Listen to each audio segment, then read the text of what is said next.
हिसाब मिलेगा। यहां जो आप कर्म कर रहे हैं वो आपको भोगने पड़ेंगे, अच्छे या बुरे।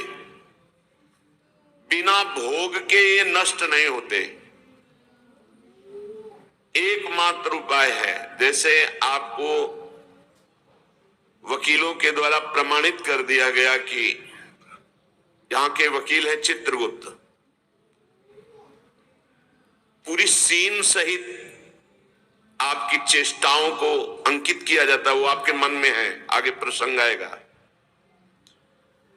और जज हैं यमराज धर्मराज जी, और दंड अधिकारी हैं यमदूत, और दंड विधान जहां होता है उसे कहते हैं नरक। तो जैसे यहां जज ने कानून से अपराध करने वाले को दंड दे दिया, जाओ तुम्हें फांसी की सजा, राष्ट्रपति का अधिकार है, वो पूरा माफ कर सकता है। ऐसे ही राष्ट्रपति हैं भगवान श्री हरि। अहम त्वाम सर्व पापेभ्यो मोक्षयिष्यामि मा शुचा। अगर शुभ अशुभ कर्मों से बचना चाहते हो तो एकमात्र उपाय भगवान की शरण में होकर नाम जप करो, अन्यथा अवश्यमेव भोक्तव्यम कृतम कर्म शुभाशुभम। सुमति जी अपने पिताजी को बता रहे, यमदूत ने कहा महाराज मृत्यु लोक में मनुष्य जो पुण्य और पाप करता है बारी बारी से उसे भोगना पड़ता है। बहुत ध्यान से सुनोगे तो आपको बड़ी सावधानी प्राप्त हो जाएगी। जो छोटी मोटी गलतियां आप हंसी खेल में करते हैं वो भी आपको दंड भोगना पड़ेगा। ये पाप और पुण्य बिना भोगे नष्ट नहीं होते कि आपने पाप कर दिया और दान दे दिया तो वो पाप कट गया, ऐसा नहीं है। पुण्य का अलग विभाग होगा, पाप का अलग विभाग होगा। अगर काट सकते हैं तो सिर्फ भगवान काट सकते हैं, भगवान का भजन काट सकता है, दूसरा नहीं। लाखों जन्मों में जो तुमने पाप और पुण्य किया है, जो एकत्रित है, उसका नाम है संचित कर्म। संचित पाप और पुण्य, और उससे जब मनुष्य शरीर मिलता है या जो शरीर मिलता है उससे जो हिसाब निकाल करके कुछ पुण्य और कुछ पाप, उसे प्रारब्ध भोग कहते हैं। फिर यहां कर जो नवीन कर्म किया जाता है उसे क्रियमाण कहते हैं। मनुष्यों के लिए जो उनका जमा हुआ पाप और पुण्य है वो अंकुरित होकर बढ़ता रहता है, ब्याज दर ब्याज। बहुत दुर्गति होती है, इसीलिए बहुत जन्म हम भोगे तो भी अपने संचित कर्म को नहीं भोग सकते।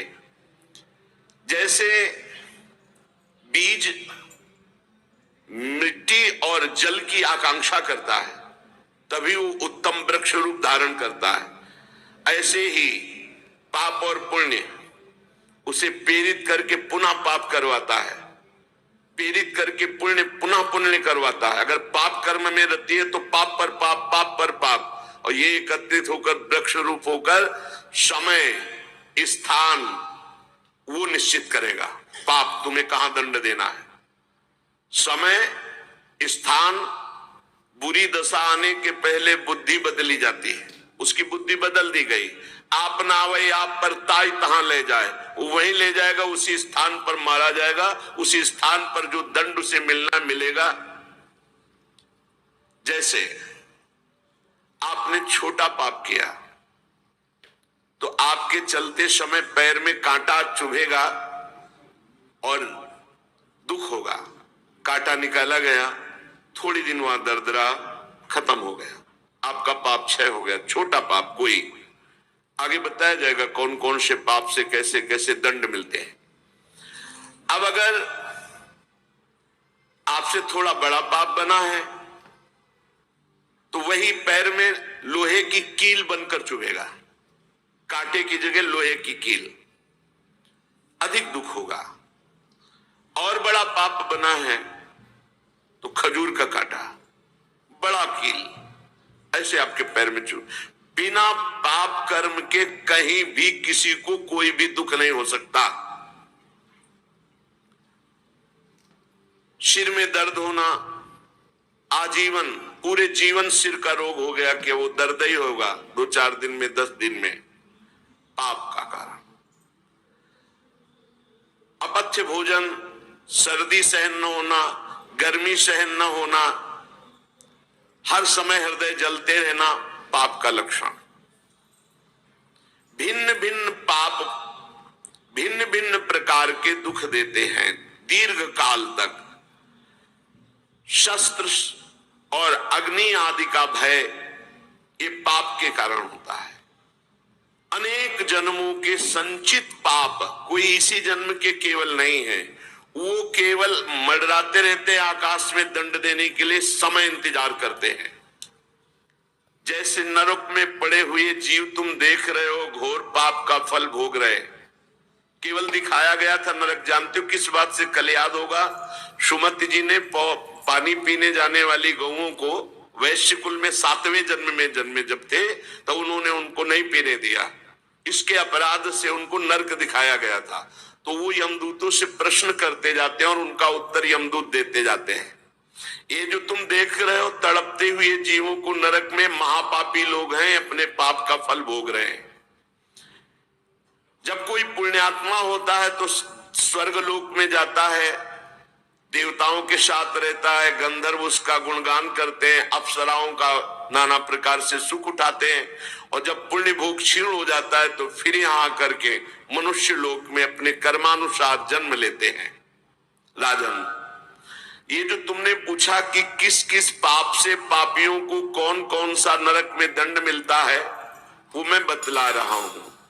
जो नीच मनुष्य कामना और लोभ के वशीभूत होकर दूषित दृष्टि से हर स्त्री को भोग भाव से देखता है, जिसको देखता है बस काम भाव से देखता है।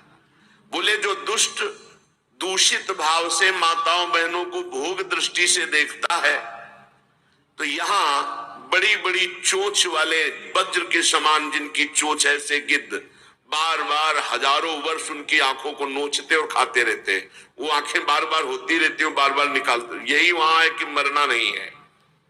उनकी दोनों आंखों को वज्र तुल्य नरक के पंछी बार बार निकालते हैं और खाते हैं, और उनके पुनः नए नए नेत्र उत्पन्न हो जाते हैं। इस पापी को पलक झपकने तक के लिए विश्राम नहीं मिलता, निमिष तक के लिए कि थोड़ा चैन मिल जाए, महान दुख होता रहता है। हजारों वर्ष तक उसको इस नेत्र दर्द पीड़ा भोगनी पड़ती है। और फिर जब मृत्यु लोक में जन्मता है तो नेत्र रोगी पैदा होता है। वो यहां पैदा होगा नेत्र रोगी, या नेत्र ही नहीं है या नेत्रों में दिखाई नहीं दे रहा, कई तरह के व्यवधान, जिन्होंने नेत्रों का दुरुपयोग किया।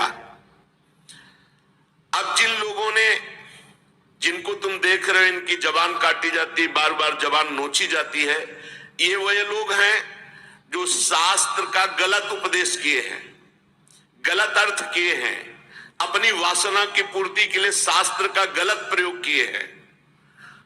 जो किसी को गलत सलाह दी है तो इनकी जबान बार बार छोटे छोटे हिस्से में तलवार से काटी जाती है। शास्त्र का उल्टा अर्थ बताया, उसकी जबान को वहां हजारों वर्ष काटा जाता है। खिलवाड़ नहीं, प्रश्न उत्तर कर देना। अगर आपका उत्तर गलत है तो आप नरक जाएंगे। प्रश्नकर्ता तो आप पर श्रद्धा करके पूछ रहा है, आपने मनमानी उत्तर दे दिया और वैसा आचरण कर दिया तो उसको पाप नहीं लगेगा, पाप आपको लगेगा क्योंकि आपने आदेश किया है और आपकी दुर्गति हो जाएगी। इसीलिए अनाधिकारी को जब जनक जी महाराज विदेह राज ने पूछा, निमि जी ने नवयोगेश्वरों से कि मैंने यही प्रश्न कर्म के विषय में सनकादि से पूछा था, वो मौन थे, कोई उत्तर नहीं दिया, क्यों? तो बोले उस समय आपका ज्ञान जागृत नहीं हुआ था, आप उस समय अनाधिकारी थे, कर्म का बड़ा सूक्ष्म विषय होता है, इसीलिए मौन थे। ऐसा नहीं कि हर प्रश्न का उत्तर फटाक से दे दे, और वो गलत है अगर उत्तर तो शास्त्र सम्मत नहीं है तो उत्तर देने वाले को नरक का दंड मिलेगा, उसकी जबान हजारों वर्ष वहां काटी जाएगी।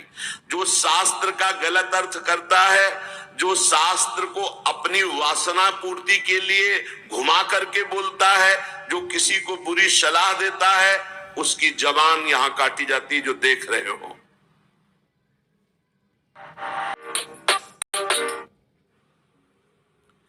और हे सुमति जी, जो वेद की निंदा करते हैं, देवताओं की निंदा करते हैं, संतों की निंदा करते हैं, वैष्णव की निंदा करते हैं, गुरु की निंदा करते हैं, गुरु पर दोष दृष्टि करते हैं, गुरु को वक्र दृष्टि से देखते हैं, क्रोध दृष्टि से, उन सब को यहाँ भयंकर वज्र तुल्य वाले जिनकी चोंच है, ऐसे पक्षी गिरा गिरा करके उनके अंगों को नोचते हैं, जबान, आंख और उनके शरीर के अंगों को।